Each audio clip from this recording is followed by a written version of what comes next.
Nós vamos conversar um pouquinho hoje sobre a doação de órgãos, que é muitas vezes um mito para a população em geral.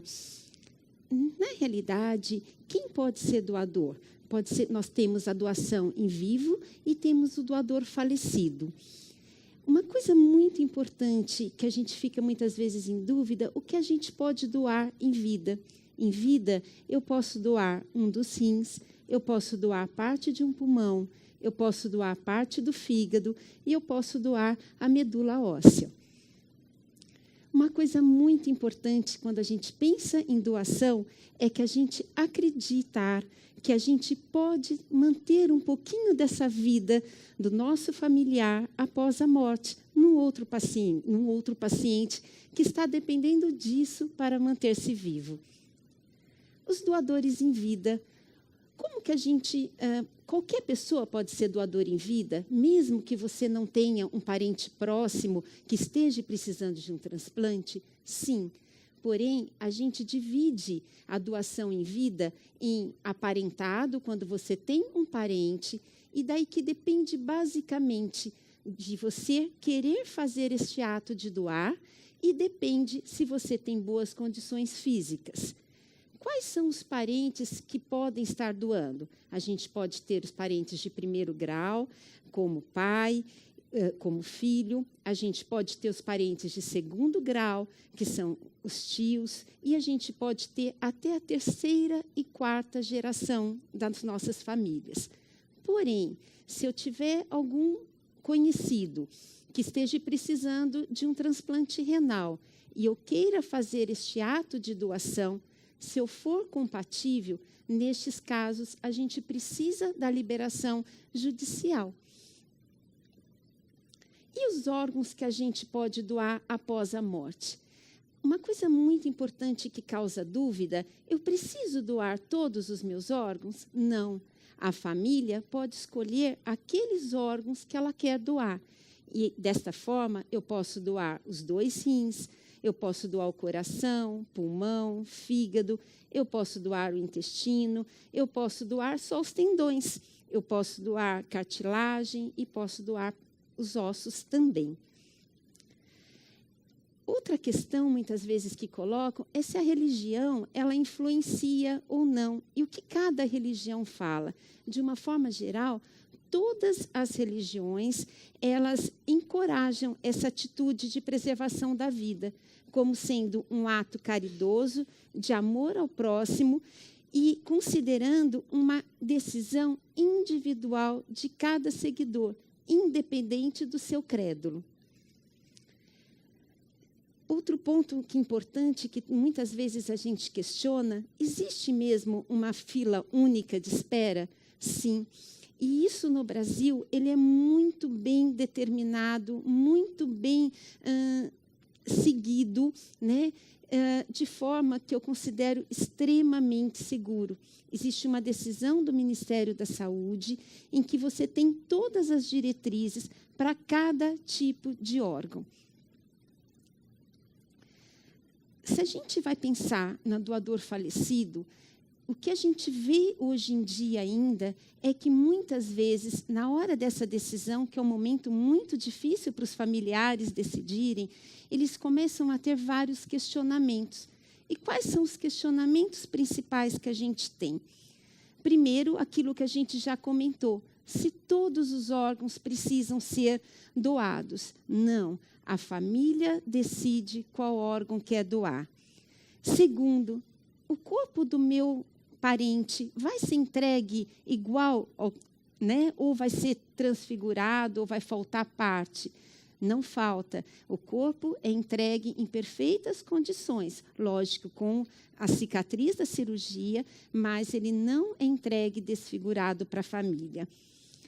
Outra coisa importante que às vezes eles questionam se vai ter alguma despesa para a família. Isso não existe, nem para a família, nem para o convênio. Se o paciente vai ter dor, é uma coisa que incomoda muito, porque fala, ele vai ter uma anestesia, ele vai estar sentindo dor, isso a gente tenta esclarecer bem para a família. e se a gente vai ter contato para quem a gente está doando o órgão. Isso é uma coisa extremamente sigilosa. A gente não tem esse contato. Se você quiser ser um doador, você pode ser um doador, mas você não vai ter contato com quem vai receber o seu órgão. E qual será a sequência de eventos? Isso vai atrasar para liberar o corpo para o familiar? Né? Isso vai ser uma coisa bem dinâmica, que ela, hoje em dia ela é extremamente coordenada e estruturada para que você não atrase todo esse processo. Porém, ele dura um tempo. Ele dura um tempo do momento que você faz a notificação até você passar por todas as fases do processo, que dura, em média, de 20 a 36 horas.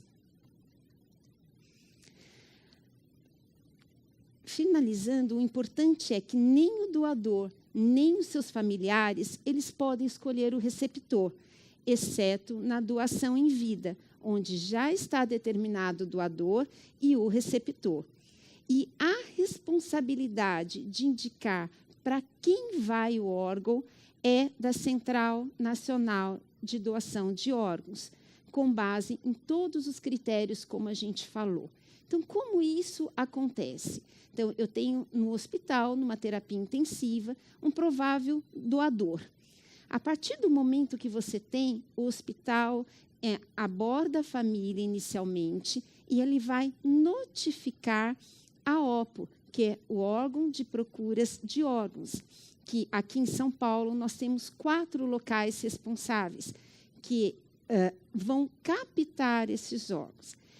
Neste grupo da OPO, elas já têm pessoas que estão habituadas a falar com a família, a explicar para a família como que isso tudo vai acontecer.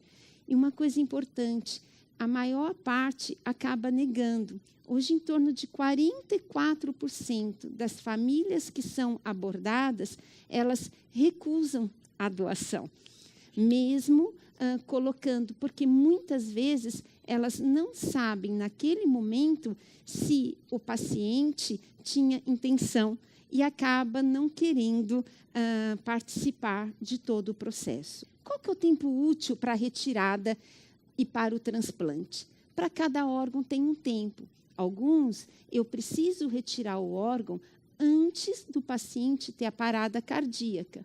Outros, eu posso tirar pós-parada cardíaca.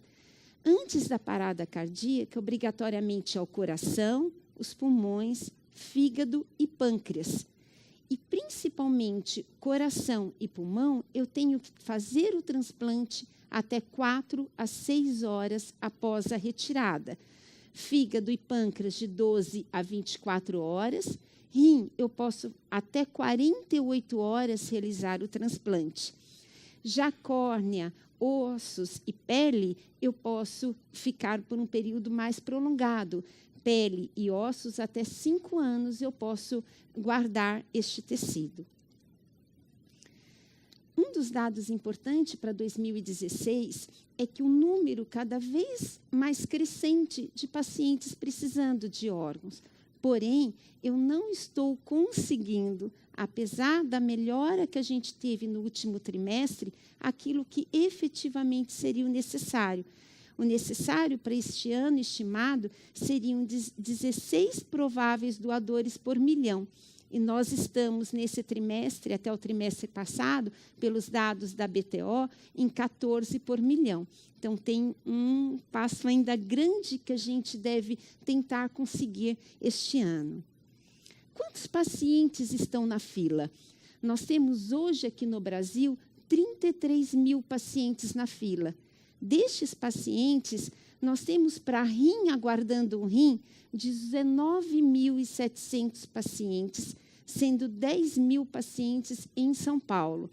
Para o fígado, 1.350, coração, 223 pacientes, pulmão, 171, pâncreas, 511 e córnea, 11 mil pacientes aguardando. Finalizando, gente, o que eu gostaria de deixar muito claro, que para a gente aumentar esse número de doadores, nós precisamos de 2 passos muito simples, que podem salvar uma vida. O primeiro passo é a gente querer ser um doador. Se a gente quiser ser um doador, já é um grande passo. E o segundo passo, a gente avisar a nossa família. Porque se a gente avisar a nossa família, por mais difícil que esteja sendo aquele momento, ela vai se disponibilizar a entrar em todo este processo.